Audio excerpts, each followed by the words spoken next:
बाकी हो थोडं राहू द्या बाकी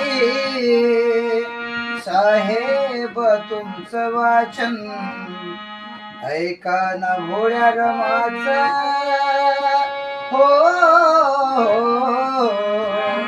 ऐका ना भोळ्या रमाचा करून घ्या आधी भोजन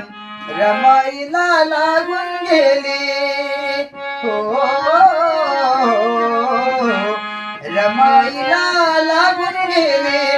तशीच उपाशी झोप ठेवा न बाजूला धनी हातामधलं भूक लागली का नाही अजूनही तुम्हाला भूक ठेवा न बाजूला धनी